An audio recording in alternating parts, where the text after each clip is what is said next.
এখন আমি আপনাদের সাথে শেয়ার করছি রমজান স্পেশাল খেজুরের মিল্কশেক। খেজুরের এই মিল্কশেক শরীরের জন্য কতটা ভালো এটা কিন্তু আমরা সবাই জানি।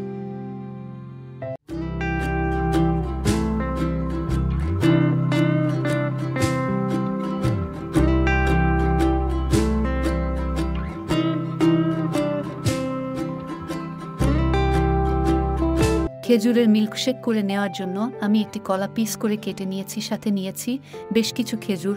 খেজুরের বীজগুলো ফেলে নিয়ে খেজুরগুলো পিস করে কেটে নিয়েছি।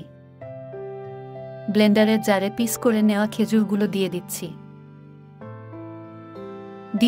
পিস করে নেওয়া কলা। জাল করে ঠান্ডা করে নেওয়া দুধ ফ্রিজে ডিপে রেখে দিয়ে দিচ্ছি। অল্প পরিমাণে দুধ দিয়ে খুব ভালো করে ব্লেন্ডার করে নিব।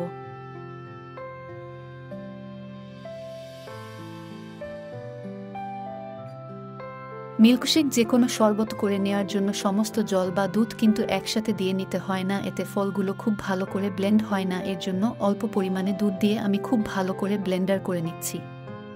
খুব ভালো করে ব্লেন্ডার করে নেওয়ার পর আমি ঠিক যতটুকু মিল্কশেক বানিয়ে নিতে চাচ্ছি ওরকমভাবে দুধ দিয়ে নিচ্ছি। আপনি আপনার প্রয়োজন অনুযায়ী দিয়ে মিল্কশেক করে নেবেন।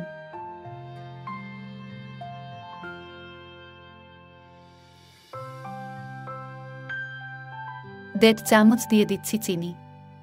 খুব ভালো করে ব্লেন্ডার করে নিচ্ছি।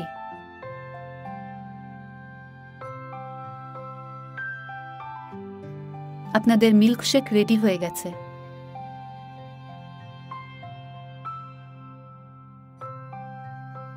পরিবেশনের জন্য দিয়ে দিচ্ছি, পরিবেশনের ঠিক আগে 2 টুকরো বরফ দিয়ে দিচ্ছি।